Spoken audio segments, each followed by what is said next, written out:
Hey, you there. Thank you for watching, and welcome to Voice Lines Forever. Today, I have a 5v5 custom match here on the most amazing Roxas map generator. So let's go ahead and introduce our teams and our players, starting off with Team 1 here in the north, ending with Team 2 in the south. Starting off with the Tropical Ocean Blue player of Too Low, going first, land as a Cypher. Hopefully he is not too low in this game in terms of rating. He is a 1700, and again, he is a Cybrin. And in the rear guard air slot here for Team 1 in glow in the dark green, it is Wi-Fi going first, land as a UVF. He is the highest rated player in this game at 2200, and again, he is in glow in the dark green as a UVF. To his east in ruby red, we have the comm of System Shock going first, land as a Seraphim. He is at 1200, the lowest ranked player in the game, which would make sense that he'd be kind of on the same team as the highest ranked player in the game. And again, he is a Seraphim. And to his northeast on a separate landmass, just barely, but a separate landmass, we have the player Pico going first land, second air as a second Cybrin for his team in Batman Gray, and he is another 1700. And the last player on Team 1 to introduce, and the third 1700 on his team, we have Toka going first land, second air as well, most likely as well as a UEF. He is a 1700, as I said. He is in Regal Purple, and again, he is a UEF. And yes, he is going second to air. So for Team 1 side of things, we have 2 UEF, 2 Cybrin, and 1 Seraphim. No Aeon, surprisingly on this map, considering there is a large body of water in the middle. Would love to see those Aeon missile ships on Team 1, but they do not have access to that, so too bad for them. Down here in the south, starting in the west side of the map, we have the Laddish red player of Azathoth. I think that's how you say that. Going first land, second air as a Seraphim. Really do like the coloring on the Seraphim with the kind of Laddish red pink on a kind of a very tan background. I think it does look very well. It does make the unit really pop very well. Again, he is a 1800 going second Navy, then third land, depending on when that factory does get finished off. Again, he is in the west as an 1800, and on his landmass here to his east, we have in Snow White Signal Runner going first air, second air as well. Not first land, breaking the mold there in terms of the build orders. He is a 1400 going Cybrin, and again, he is in Snow White. Probably going to go third Navy as well. And to his east, already going to construct a naval facility, going first land, second air, third Navy. It is Babel. Going first, like I said, first land, second air, third Navy as a 1400 in Stitch Blue, and he is, again, a UEF. And in the rear guard air slot here for his team in Chevy Crimson, we have Lemons, not a real 2K. Don't know what that's about. Going first land, second air as a Cybrin. And he is a 2000 rated player, so he'll be fighting Wi-Fi in the air slot. And again, he is in Chevy Crimson. And last but not least, to the north, another UEF player for his team. It is XBOCT or Xboct. I think that's how you pronounce that. But anyway, he's going first land, second Navy, third Navy as well. He is an 1800 for his team, or on his team. And he is, again, in emerald green, just barely under the surface of that water there. So for Team 2 side of things, we have 2 Cybrin, 2 UEF, and a Seraphim. The same mixture of units for both, same mixture of factions for both teams. And there is surprisingly no Aeon. So apologies to those loyal to the Princess. There are no Aeon in this game. Let's go ahead and take a look at Reclaim before our players all scoop it up. I do see a drop to the east. Not a lot of Reclaim for 10 players to scoop up. 2,000, if that. That's not a lot of Reclaim. That's 200 mass. That's not a lot. It's not really a lot for our players to scoop up.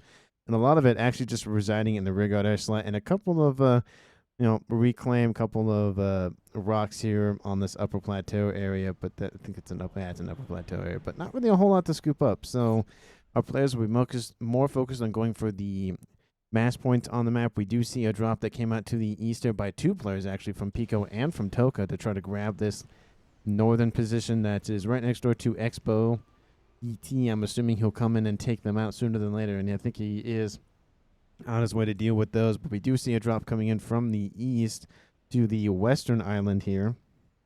And we do see the comm of Azathoth actually moving in on land himself, not electing to go for a transport style of play. He's going to establish a position here and try to annoy Team 1 as well. So very similar strategy here for both teams on both players in terms of these corner positions, or at least the edge positions, I guess it's a better way to put it, trying to grab some more match points. And once those match points are gathered, that's it. There's not really a lot of match points. There's nothing in the water. There's nothing realistically, on the outskirts. It's essentially Team 2's landmass, Team's 1 last mass, and fight. There'll be a lot of Navy, a lot of, assuming early raiding, maybe we'll see gunship plays, maybe we'll see that sort of thing. But, of course, we'll have to watch the game and find out. There are no issues with it, obviously, because I am casting with it. And even if there's a desync, I don't think there is with this one. But even if there is, it's very minor. We do see a transport grabbing an engineer and doing something with it. Don't know what's going on with that. Probably wants to get out of dodge. Maybe retreat back, get that build power back to base. But for one lonely engineer, it might matter if that engineer does return. But it is going to go straight here. And it's going to go back to base, or at least establish a forward naval facility production up there in the east. We do see one lonely little tiger shark here for Team 2's Babel, trying to go after a couple of engineers. The engineers for the Cyberns are actually barely in the water, so they can be targeted by those torpedoes. A couple of frigates are not enough to be able to hold off one tiger shark because the frigates don't have any torpedoes. This facility is going to produce a sub here pretty shortly, so that will be able to fight back. I love the early raiding coming out here from Babel to try to eliminate some of that extra build power and slow down the naval production. Again, with a giant pond in the middle of this map, you need naval control sooner rather than later, because you just do. And I'm assuming once naval control does fully side with one team or the other, that team will most likely win, unless it's a crazy play that happens later on. Gun damage and range here in a naval map actually on the cards here for Too Low to the west, trying to shove up Azathoth from this little beach head that he has established for himself. And unless he deals with that gun comm that will establish himself sooner than later, he'll be forced back in the water. There is a couple of naval engagements off of the coastline here against some frigates and some subs. It's all frigates versus one sub, and that will, even if the numbers reside with all frigates, eventually the sub will chew through all of those frigates. So Team 2 has the slight advantage for now, but I'm assuming Team 1 will deal with that as time goes on. We see in the east as well, Team 2's XBCOT pushing against the combined naval forces of Pico and Toka in the east. We do see a couple of facilities very, very close together. Not super close together, but enough to kind of be able to quickly respond to one another. The units out from, let's see, who is that? XBCOT are being forced back by the combined forces again of Team 1 in the east. A couple of subs are able to hold off those units. Because one sub, again, is a nice little diversionary tactic, a nice little annoyance, but eventually the other team, wises up to it, and it doesn't really last very long. It's more about early aggression, a little poking, a little prodding, nothing substantial. You're not going to get, a victory out of it. You're going to get more of a delay. We do see the comm of XBCO2 actually moving in onto this eastern island as well. There isn't really a lot of defenses here. There's a couple of T1 Medusa running around, a couple of T1 PD, a couple of facilities, but not really anything worth, a lot of mass in terms of T2 or any of that sort of thing. So it'll be pretty easy for Team 2 to grab that. It will take a couple of minutes, but at least it will be in their hands soon enough. Again, very similar situation going on in the west, but Team 1's Too Low is a little bit further ahead on the curve there. And we do see a drop coming in from Wi-Fi, and he's actually grabbed this southwestern corner that definitely belongs to Team 2. And Team 2 hasn't done anything about it as of yet, so that is a nice boost in the eco here, especially for that air player to get that T2 and T3 upgrade sooner rather than later. But a nice small group of forces have been able to eliminate one facility so far for Team 1's Too Low in the naval side of things. Combined forces out here from Babel and Azathoth trying to force back Team 1 and trying to create some sort of exclusion zone on the western side of the pond here. We do see a nice force building up for both naval players in the east, and all these units coming up from Babel are just going straight in and going straight for those production facilities. There are a couple of them for system shock, but a second facility is offline. and there's just more fighting back and forth. It's, again, really early aggression, very early back and forth. There's not going to be a, I killed all of your facilities, now you're out of the naval side of things. It's going to be really kind of back and forth for a while. It does look like Azathoth has retreated, has taken a decent chunk of hit point loss, so he will be forced into that main base and have to hide a little bit till he can regen all of that. Units coming in for XBCOT as well, so all of the naval units for Team 2 are going westward, and this might open the door for Team 1's Pico and Toka to just push through on the east and take out some sort of facilities. I did see T2 finished in the north here for System Shock, building those. I think that's a destroyer. And he's producing, of course, a secondary facility just for engineers. But frontline 1 factory is still online. There is a T2 Wagner in the water here, just kind of hanging out, just being a little spy there. Assuming that will be taken out sooner than later, but it's just nice to have a little bit of vision. I'll just show very briefly what actually that is Team 2's, not sorry, Team 1's, not Team 2's. Apologies for that. And the comm is under attack here down in the south by a couple of frigates trying to force back the comm. The comm is just going to sit there and kind of hang out, not really do much. The Wagner is there specifically for the fact of being able to take out subs. That's essentially what it is, because of those torpedoes. And, 350 health left on a unit that has 775 health. And it's dropping, not super quickly, but, a decent chunk every couple of seconds.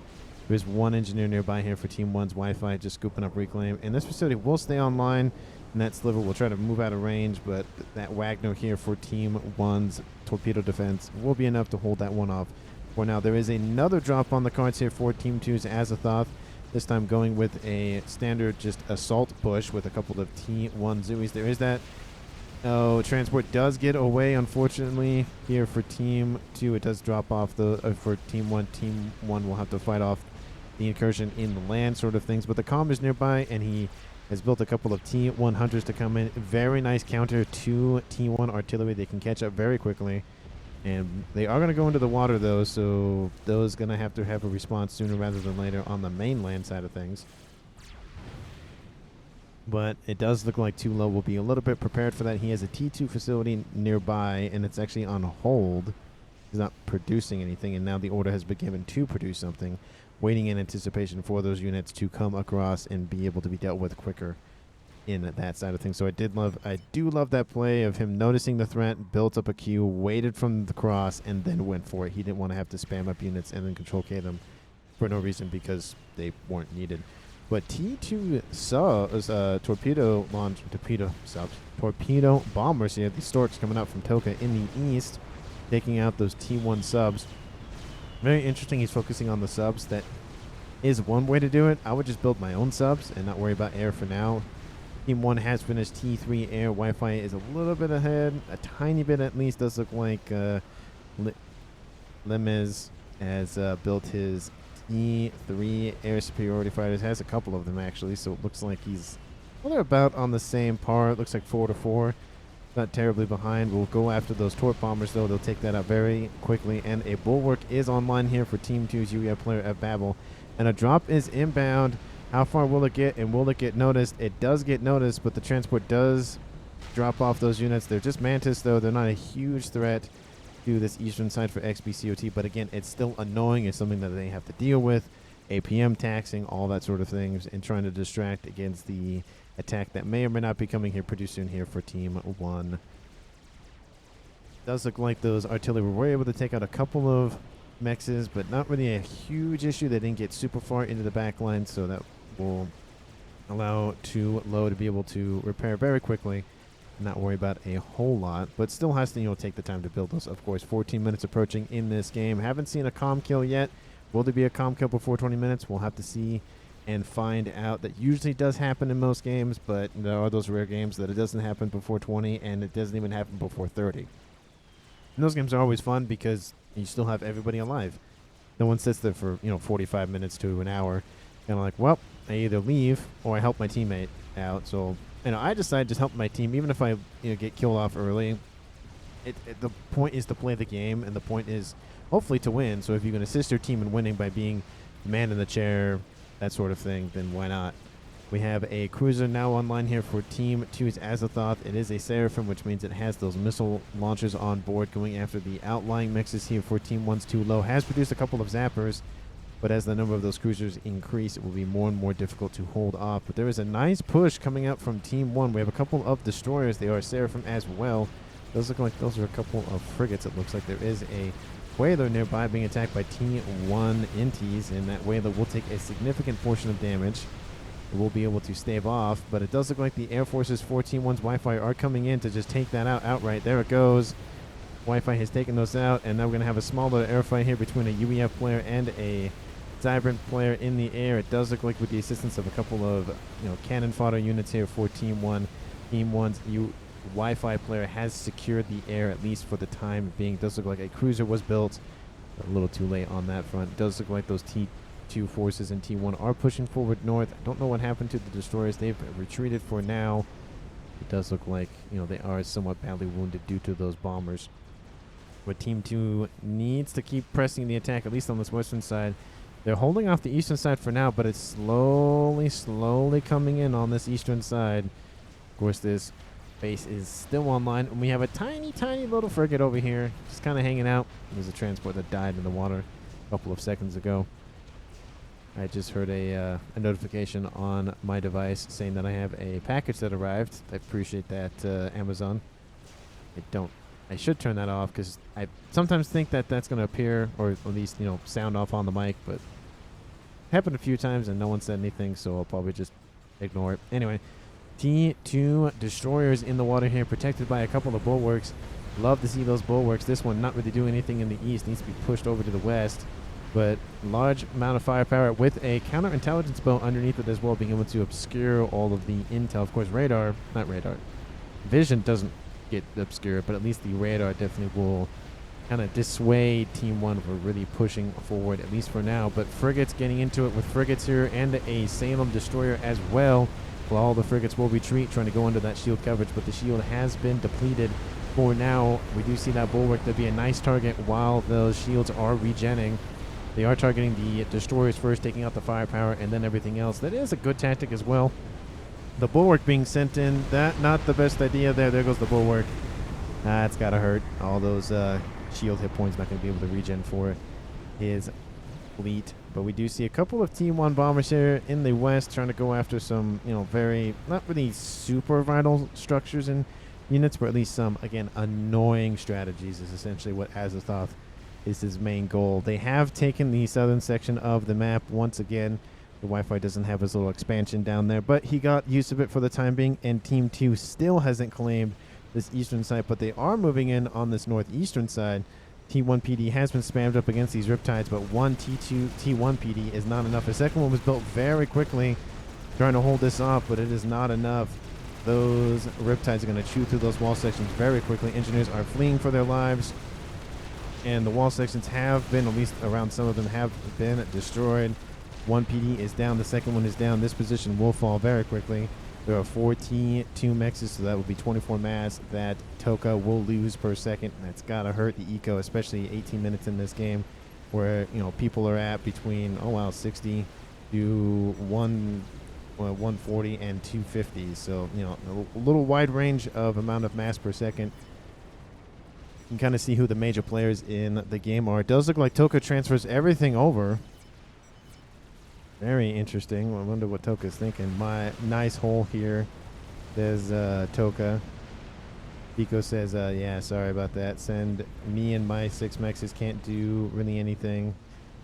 Interesting why Toka transferred everything over. Maybe he's just going to go straight in. He's just going to go for it. On board, he has nothing, so he'll be chewed up by torpedoes sooner rather than later. So he wanted to do a suicide play. I would have built a missile launcher or something. But we do see a couple of T2 Stingers, something to deal with this incoming threat of Riptides. More PD is being spammed up as quickly as they can be. And they will be able to chew through those Riptides. I think probably this position will lose at least 1 T2 Mechs, maybe 2. There's a couple of PD as well, so it might be enough to hold off most of the damage. There are, ASFs coming in to cover those gunships, and while they're distracted, the air forces for Team 2 should be doing something in the western side, or at least the middle. Does look like Team 2 has created a nice little bubble for their main facilities to be able to, hold off the incoming threat that is Team 1. It's just mainly destroyers for now, but we should see T3 on the cards here pretty soon. And with the extra mass income here for Pico, he'll be able to pump out a lot more boats very quickly. E3 not on the cards for anybody as of yet, but I wouldn't be surprised if somebody tries to go for it a little bit earlier than most. Nope. Nope. And nope. Nope, T2. So everyone's just kind of sticking with T2 for now. You would think that someone would at least start the T3 upgrade at 20 minutes. Just to get maybe, especially the UEF players getting those Neptunes. Those would be huge right now. We're taking out a lot of those destroyers and other units. But we do see a couple of Barracuda in the water here. They're sub-killers, not sub-hunters. Those are different. Going, and Toka's going to just run straight into him. Probably not the best idea on the planet. But we have passed the 20-minute mark, so if he dies, anytime after now, he will no longer be a statistic. And in the north, it does look like everything was protected. Don't know why this is a mass storage, but okay. It'd be different if it was an e-storage, but it's a mass storage. Very interesting on that front. This position will be reclaimed actually by Wi-Fi. This position is being overrun by T2 Riptides as well, those pseudo-naval units for the UEF. That column is not stopping. He's going to keep going until he either dies or kills something. I don't know. But he's going to move in the east to assist defenses over there. And these other T2 gunships are just going to go for something. Attack orders have been given to say, hey, there's something inbound. And they're going to go after defenses. I don't know. I think engineers at this point would be good. Taking out those mass extractors, the T2 ones at least, would be very, very vital. There goes the T2. It was paused, but the upgrade was at least barely started. More broadswords are coming in to deal an economic blow in the east. XBCOT needs to get some air forces or at least some assistance. ASF are being called here to the east, but they are actually being held back, knowing the fact that Team 1's Wi-Fi air forces are nearby, be able to crush anything and everything in their wake. Another T2 Mechs is gone. They're going to take out the engineer building some flak. The broadsword is half dead or half alive. Take your pick. And this T2 AA artillery will be taken out here. But not a lot of damage, but a decent amount has been done. And Team 1 exerting their air control. Again, Team 2 could come in and try to do something over here to the west and just distract the ASFs. But they're more focused on taking out. But there goes Pico. We knew it was happening sooner than later. Sorry, not Pico, Toka. Toka has been defeated. Takes out some boats with him. Actually does a control K. Takes out game-winning moose, says Toka. I mean, we'll see. But taking out a decent amount of those naval ships here against Team 2's XBCOT. And it is a partial share, or is it a full share? It does look like it is a no share. Well, some things are built, some things are not. No, I guess it is a no share game in this game, which means everything Toka built has gone up in smoke. Of course, there are stuff nearby for Pico to rebuild with, but that is very dangerous. If you assassinate a comm, that is the entire units and structures for that comm's livelihood and whatnot. So that'd be very vital. And no share games are very interesting in that way because it goes from just dominating, trying to take everything out that your opponent owns, kind of that with assassination on the side. Essentially, if you're playing a 1v1, it is assassination. It is, take everything out that your opponent has. It's all rolled up into one. But no shares in a 5v5, it's mainly still just try to take everything out your opponent owns. But if you can take a comm out, you might as well, right? Broadswords do end up retreating for now.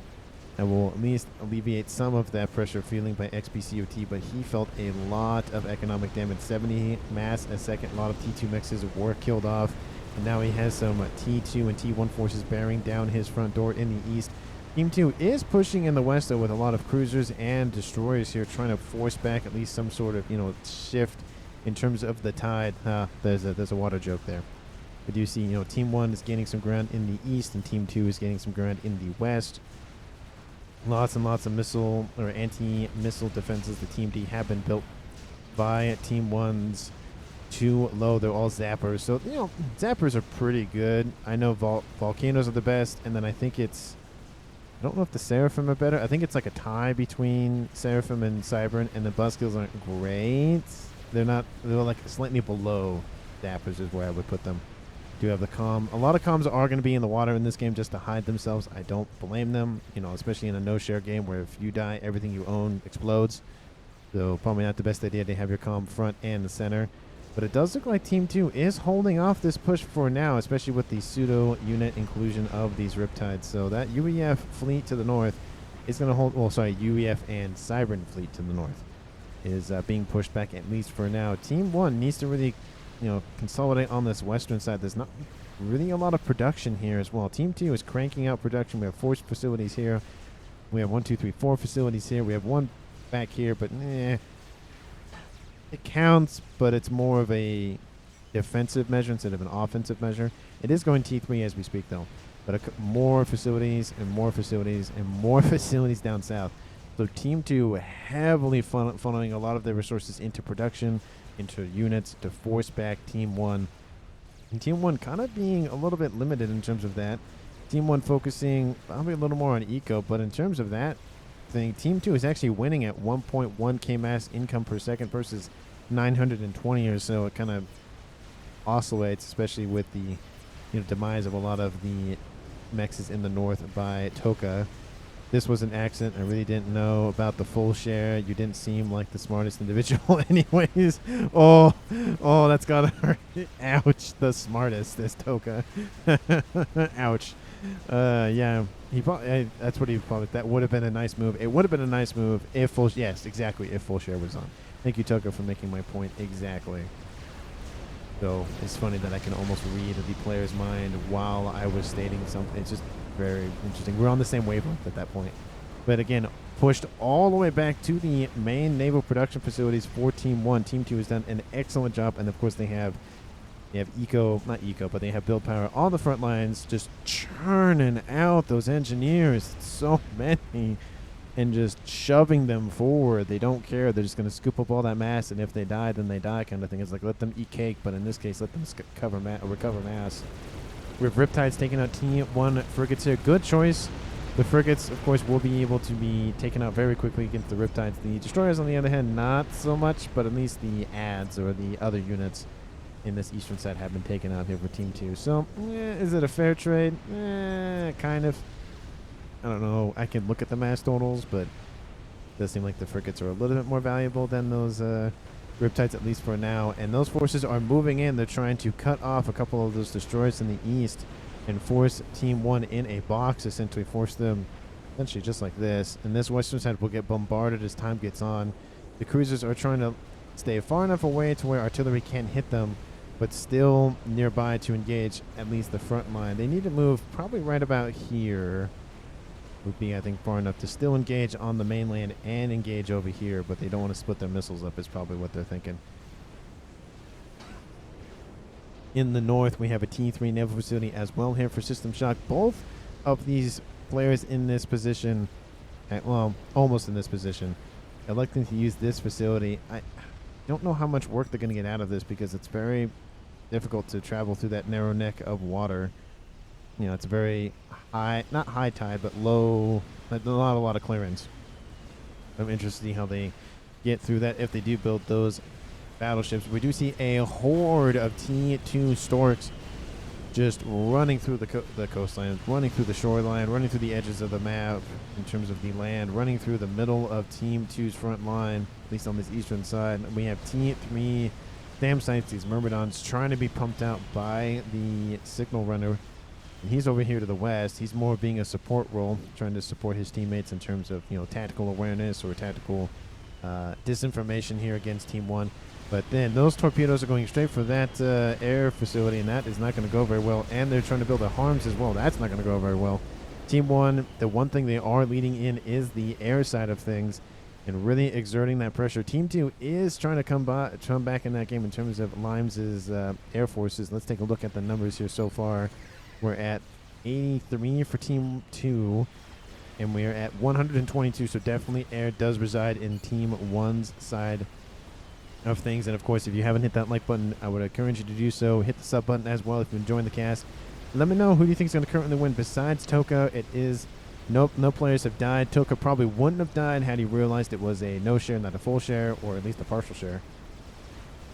But please let me know down in the comments how you feel about this game so far. And, of course, if you have any tips, tricks, sort of any corrections about any stats that I give for one thing or the other, please go ahead and do so. I greatly appreciate reading and responding to comments. I do my best to at least respond roughly within 24 hours. The holidays were kind of weird because I had family and over and stuff like that, so it was kind of hard to sit there and go through all the comments once in a while. I did also travel for Christmas as well, so it was just schedule was all out of whack. But I was able to catch up right before New Year's Day, so was able to read everybody's comments, and I'm really appreciative of everyone who did reach out, wish me a Merry Christmas, Happy New Year. Thank you so much for the support, and again, thank you so much for continuing to watch my videos even during Christmas. I greatly appreciate it. But it does look like a nuke is being launched here by somebody, by Team 2. So now I see where a lot of the mass was going. It was funneling into a nuke. And where is this going? I would assume the Air Forces would be the first place I would launch a nuke. And there is... Hold on, I'm going to have to zoom out a little bit. There's no air grid. There is a satellite online in the very, very rear. And I saw it kind of flying over the middle of the map. And I don't know where this is going or how far it will go. I didn't see the little ping on where it was being dropped. But Team 2 is winning in the west, and they're holding off in the east. That's the most important part. You win one side of the map, and you hold the other side of the map. And it does look like there's some Russian talking about something in the rear, probably the satellite. And that thing is still going. It's still going. And there is an SMD, and it was not loaded. It was just built. It's targeting the air grid. It's targeting the air grid. Very good choice. All those engineers are going to go up in smoke. Oh, no. Kaboom. Takes out all those engineers. Takes out almost the entire air grid. Crippled Wi-Fi's ability to fight in the air. Has given the advantage to himself and Limes' Air Forces. He does have to worry about the Air Forces for Team 1. But even if he loses all of his Air Forces, he still has the capability of rebuilding them a lot quicker than Wi-Fi can. So Wi-Fi needs to get on that sort of thing. Has lost a lot of power as well.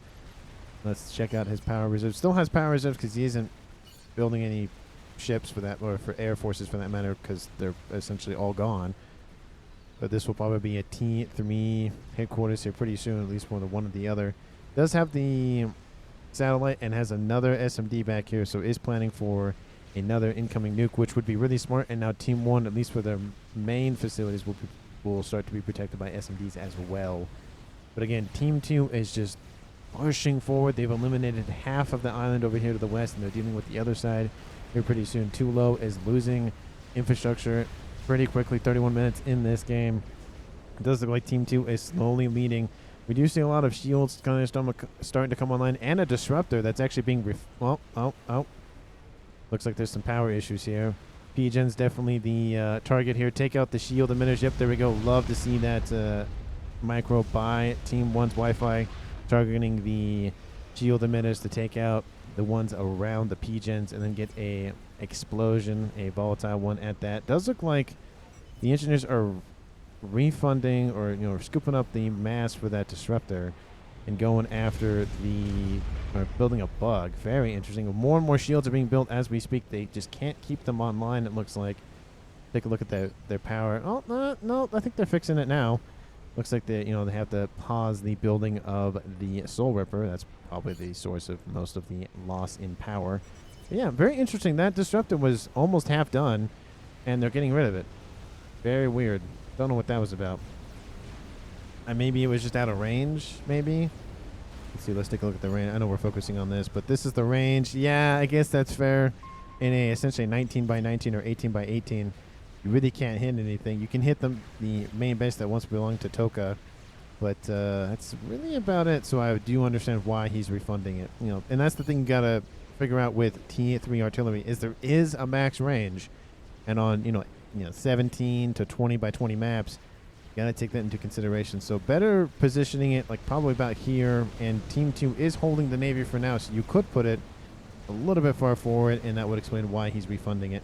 But the P-Gens are the target, and it does look like the player of Limes is just kind of trying to reclaim them as they get destroyed, so no volatile cascade explosions do occur. Wi-Fi, how are you rebuilding your air forces and your air facilities? Well, not super great. It's a little bit slow. Actually, just going for satellites. That might be the play here for him. focus on air production a little bit, but take out some, be more offensive in terms of those satellites. He is your EF, and that is definitely a legitimate strategy. Just like camping is quote unquote a legitimate strategy. Just because your opponent might not like it doesn't mean that's not a quote unquote. And I say quote unquote on purpose because I don't like it when other players do it, but I sure like it when I do it. So it's kind of that hypocritical kind of like, oh, I can do it, but you can't do it, and that sort of thing. Anyway, that's why I do the quote unquote. But a bug is going to try to rip through these naval forces here. Not a lot of AA in the mix.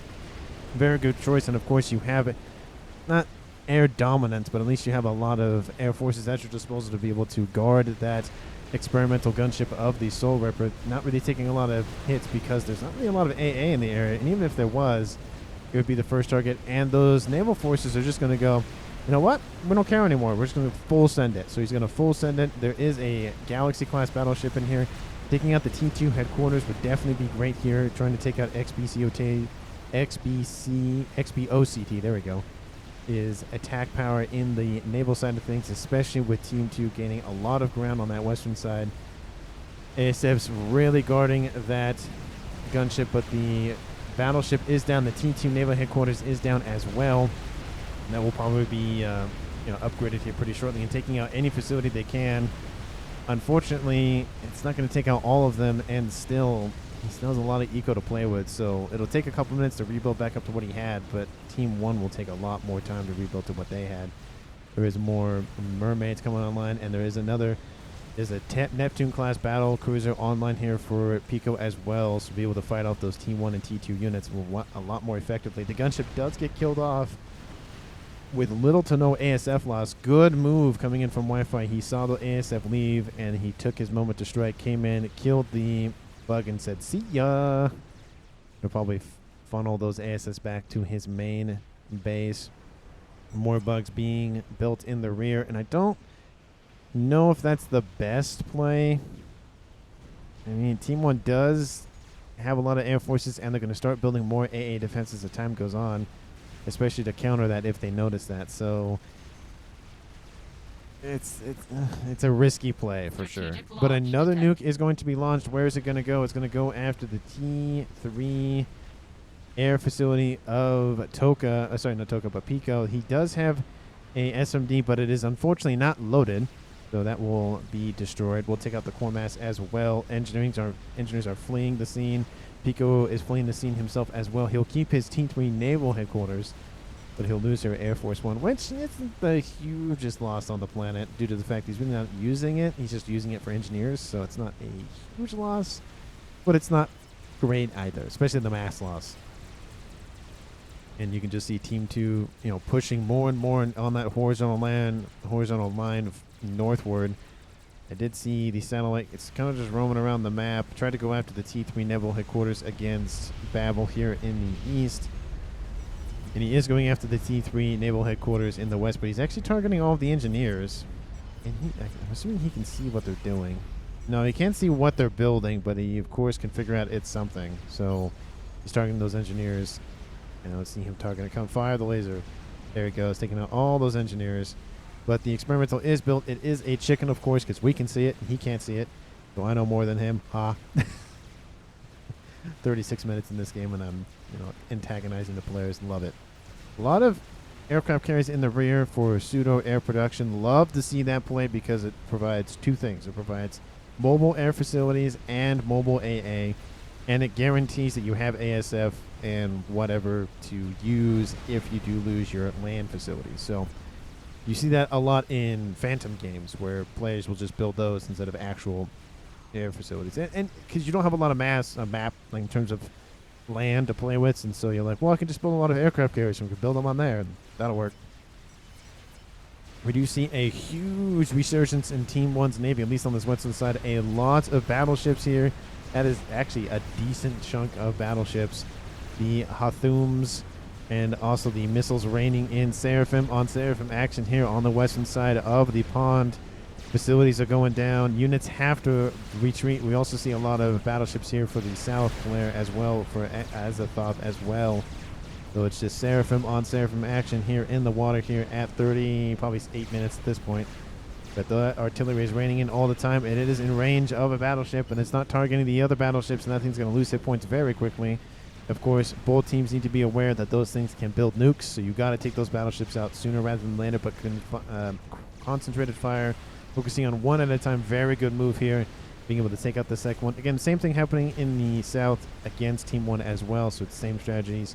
We do see a SACU gathering up mass here on the eastern side. It is being shot by a Barracuda. Will take a while to chew through those hit points, but there is a Neptune online taking out those Riptides. Riptides cannot get close enough to deal any damage to those naval units, so all those units are just going to die for naught. Stop showing me the mass FAF panel. I don't want to see it. Another satellite is built here for Team 1's Wi-Fi, and the third one as well. He's moved that satellite, not let it sit there and just do nothing. He is building some of his air grid back. Obviously not as big as he used to have it, but you know, something is better than nothing. The nuke has killed 160,000 mass. Oh, and of course, apologies. Kaboom! Taking out that position there a couple of minutes ago. You have almost all the comms in the water here for Team 2, except for 2 of them on Team 1 side of things. Water, water, water, water. All of the comms on Team 1 are in the water. It does look like there is a counterattack occurring here for Team 2's Azathoth. They have more battleships than their opponent, and they have chickens making landfall. This is very bad here for Team 1. They need to solidify their land facilities. They have some engineering presets trying to spam up from T1 PD as quickly as possible, but they're going to be priority now, and that's not going to feel good for those humans in those support ACUs. And still, Team 2 has been able to hold this position for essentially the entire game. They had one puncturing attack, but didn't really do a whole lot, at least lasting damage. We have 3 Soul Rippers in the air over here, flying over the base of Babel. He's like, please don't land on top of me. Please just go away. I don't want something to land on top of me and kill me. At least do damage to my comm. There's not a lot of crash damage on those things, but there's a little bit. It does look like Tulo is being assaulted by some Wagners by Team 2, forcing him out of the water and northward. Very interesting here. Just a couple of Wagners hanging out, and this position has completely been destroyed. Couple of broadswords. The AA on those chickens are not great, so it'll take a long time to chew through those hit points. And there is a defense satellite as well, doing its namesake and defending Team 1 on that western side. 2 satellites down south trying to take out what they can. There is another nuke online here for Team 2 coming out from Signal Runner. So 2 nukes online for Team 2. Not looking good here for Team 1. Team 1's got to fight back somehow. An experimental artillery would be great. A Yolona Ost, something to fight back. Just a lot of SMD going to start being built here pretty soon to counteract those multiple nuke launchers. I thought I heard an Awasha somewhere. I thought I heard it. I don't know where I did, but I thought I did. I heard the kind of the humming of the bomb landing. I don't see it anywhere. If it did, it's been killed, but I don't think there was, because it'd be in large. No, that's all battleships. That's nothing. But large number of cruisers just nailing those Hathums here. The Hathums for Team 1 System Shock are keeping those artillery in the same spot, allowing the horde, and that is a horde of cruisers, to just fire so many missiles on those battleships, essentially rendering them useless at this point. Because if they stop moving, then those are thousands of hit points. But Team 1 is being outproduced here. Team 2 is producing so many things, especially outcoming from Azathoth. He has control over the western side, at least his team does, and is pushing with a lot of AA support. Just that's it. No, there's no tanks. There's no nothing. It's just one chicken. Because the other chicken died. So never mind. But Tulo is being assaulted by those Wagners, and he's just reclaiming them at this point. He'll survive that attack, but still pretty funny to watch that happen. I am underwater, sitting next to a couple of tanks underwater, reclaiming you as you're firing on me. Very, very interesting. Happenstance occurring, but another nuke is being launched, this time by Team 2 Signal Runner. This one is going for the T3 Naval Headquarters here for Pico. He does have a UEF. His Cybern one is under a threat. His comm has moved out of range, but is that SMD close enough? And it isn't even loaded, so it doesn't even matter if it's close enough. And the Soul River is being annoying here for Team 1, forcing them back. Once again, the ASFs are moving in to intercept. Will those ASFs from Team 2 stay nearby? And it looks like they will. Oh, we might see the very first and the very big air fight. The nuke does land. Kaboom! Takes out engineers, takes out facilities. Of course, cripples the production of those battleships, but there are more. Some that's being built here by the UEF-1 as well. But a lot of facilities are pumping out battleships here in the north. And they can get through, but it is single file. It's just barely wide enough and deep enough to get those units by. The rest of those units coming out from Signal Runner will be dealt with. A couple of AA emplacements in the middle. Very interesting, trying to just solidify some more placement of defenses. But Team 2 is just spreading out on the surface of the water. You have you have flares, you have torpedo launchers, you have a lot of battleships, you have air flak, you have a whole bunch, just a missile defense. So many things here, at least on this eastern side. Western side, not so much. So eastern side, definitely not where you should attack, but a lot of the western side is just units. It makes it very difficult. We have 1, 2, 3, 4, 5, 6, 7 battleships. None of them are loading in terms of the this one has 43 hit points. This one needs 3,000 more veterancy in terms of mass killed, and it'll be able to regen. 43 hit points. Just one bomber coming in will kill that. But a nuke has been launched. I didn't even notice this one to the west. That is a battleship-based nuke, and what is it going to go for? It's launching its missile in the air, and will it be able to clip something? Oh, if it goes after the comm, that'd be very funny, but it doesn't look like it will. It's going to try to go after the something over here to the west, maybe that mass, but the SMD does cover it just barely. And there is a ASF just kind of hanging out over there, being killed off by artillery from those battleships. But the lasers in the corner of the map here for Team 1's Wi-Fi, he's saying, forget it. I'm just going to build a bunch of gunships and a bunch of satellites and say, how many does one player really need? Part 2.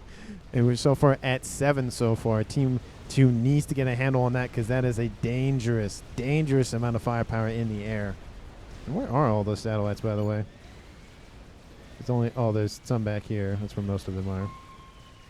And there's obviously one inbound. They're going after something in the rear. They've taken out the air grid.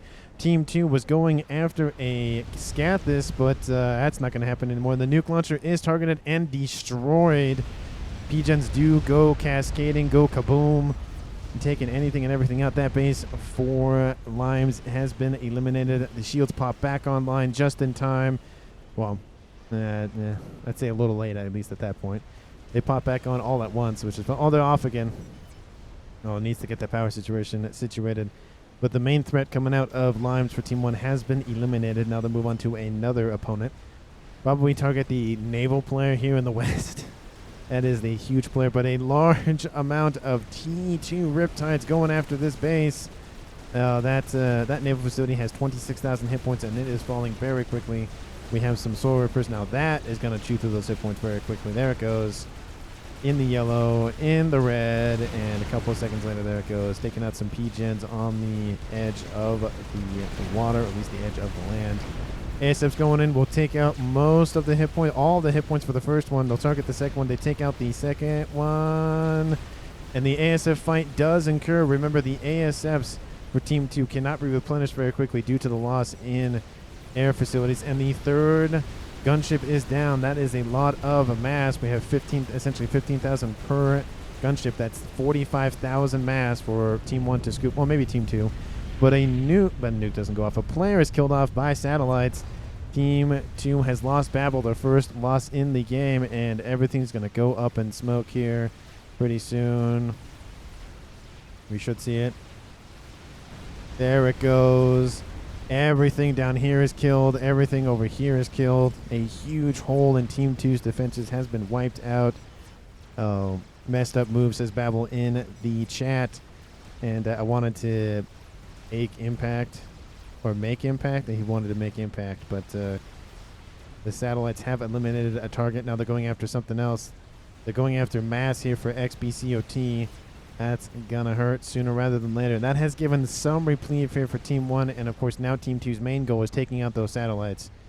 And do they know what the satellites all are? I'm assuming they do. They see where one of them is, and they're just, usually you build them right next to one another. In this case, you have what? 9 of them, almost 11 of them online. Jeez, that's a lot of satellites. I think we need Novaks on the Navy, but it does look like the comm of Limes just Control K's just leaves the game. Killed by suicide, Control K. That is, that's going to hurt. He didn't have a lot of ASFs left. He didn't really have a lot of impact. He was rebuilding his facilities, but that's got to hurt. And it's now a 4v3 in favor of Team 1 for the first time in this game at 46 minutes into it. We do see Team 2 still has a huge presence on the east and the west, but now we see, you can visibly see the momentum slowing down for Team 2, and it's now picking back up speed for Team 1. Of course, when the satellites are running around the map, how many do we have currently on the field so far? We have 9 down south. That is a lot. Of course, they don't know is in the water over here, but now they're targeting Signal Runner space. They're going for that nuke launcher probably first. How loaded is that nuke launcher? It is almost loaded. That will be a shame if it loads and it is not able to be fired. Satellites going after those P-gens, and they're just raking the coals of those shield emitters, taking out one of them. Again, that thing is going to load, and more shields are going down, more P-gens are going down. Team 2 Signal Runner is feeling the pain here. There goes most of the shields. They are down and dusted. Can he regen them fast enough? Can he upgrade them fast enough? Is the case. Taking out all of the P-gens. Very smart move here for Team 1's Wi-Fi, taking out the means of keeping those shields online and then taking out the shields themselves. The nuke has been loaded. Will he launch it in time? Will you launch it in time, sir? Signal Runner, you got to load this thing. It's dying. Oh, it's dying. It's going to load. Oh, no. It was loaded. Oh, that's so sad to see. And Signal Runner Control K's at that notion. There he goes. The second player on Team 2 to Control K. It is now a 4v2 in favor of Team 1. How many satellites are we up to now? We're at 11. That is a lot. And he's just going to build a Maverick, because why the heck not? He knows, I think, well, it's not over. But with all those satellites running around the map, Team 2 has to push with something, and it doesn't really look like they have a whole lot at this point. A lot of steam. Again, a lot of forces coming out of XBOCT. I keep wanting to say XBC, but not XBO. But the Riptides are churning through a couple of battleships, though, so they are making some progress, but the inclusion of a lot of these broadswords is not going to help. A lot of Russian in the chat here.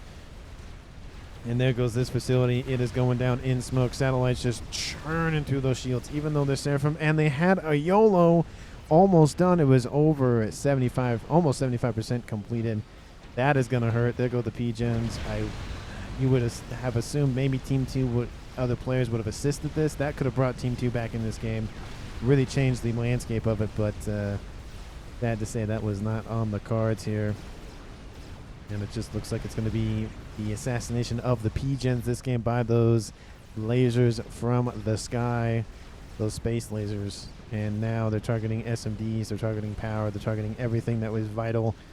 And of course, forcing, I think at this point, Wi-Fi's strategy is to force players to just leave. And he's done it to 2 players so far. Will he do it to a 3rd? And at this point, satellites are roaming over the top of that comm. We do have a couple of RAS comms going after Azathoth's main comm, 37,000 hit points. T1 torpedo launchers trying to go after them, losing hit points, you know, at a decent rate. But we have, he's just taking it to the chest. He just doesn't care. And it's just suffering right now. Team 2 is suffering. No, were those teleported in? No, those had to have been, they must have been transported in. There weren't a lot of, you know, anti-air emplacements in the area. But taking out P-gens more and more, taking out that power. Now is Azathoth's power. Well, it's suffering now. He's taking out as, you know, as many as he needs to. The comm is still under threat, and now he moves. But at this point, if he goes on to land, he's just going to be killed off. He goes on to, you know, he needs to move northward, but the further north he moves, the more incoming threat there is. And it's not really good, looking good here for Team 2. They were doing so well. They were doing very, very well. But I think, which is weird, the tipping point for Team 1 was the destruction of the air grid. Wi-Fi goes, well, I'll just build some satellites and call it good. And that's literally what he did. Azathoth is defeated by those torpedo launchers here by 2 low. It's now a 5v1 in favor of Team 1. All of those structures and all those units will explode, and it's just going to be XBCOT left by his lonesome. And sir, you are not going to win this, so I'm just going to speed it up just a little bit. We know what's going to happen. It's not going to go well here for Team 2, and the rest of exposed forces. And there is a desync. I thought there was near the end. But obviously we can see where the game is going. 51 minutes in this game. We saw Wi-Fi. That's just connection issues, and it doesn't matter. Team 1 wins it anyways. But again, thank you so much for watching. Please like and comment down below what your favorite moment of the video was. Hit that like button. Hit that sub button. Thank you so much for all of the support. So for last year, this year, hopefully next year, grateful so very much for all of the support. And in terms of MVP or MUP or the MUP award, ooh, that's kind of hard. Let's see. Babel did a very good job. Signal Runner did a great job assisting his teammate in the nuclear side of things. We had the Air Forces from Limes. Great, great production over here. Was building a disruptor, realized he shouldn't have built it, was reclaiming it, and then was building something else. So at least he realized it. He didn't finish. He did finish. He almost finished it, but yeah, it wouldn't have done much. So I'm glad he recognized that. I mean, he had a great nuke early on, but again, that nuke was in this game a double-edged sword because it just forced Wi-Fi to go, well, I'll just do lasers and call it good, or satellites and call it good. And that's essentially what killed Team 2 was all those, space lasers, those Novaxes. So I think I'll give MVP to Wi-Fi. He really clutched it for his team. His team was losing in the Navy, and they held off Team 2's Navy just long enough with the satellites to be built and killed 2 comms bases. Well, killed one comms base, had him control K, killed a comm directly, and then had another comm control K. So essentially 3 kills for Wi-Fi. The 4th one being assisted, of course, by Tulo as well. So if MVP does go to Wi-Fi, I don't know if there really is a MUP or most underrated player of the game. I didn't really see like a very big play from a lower ranked player. So let me know down in the comments if you saw one. I didn't see one. But again, hit that sub button, hit that like button, comment down below. And again, thank you so much for watching. And I will see all of you in the next one.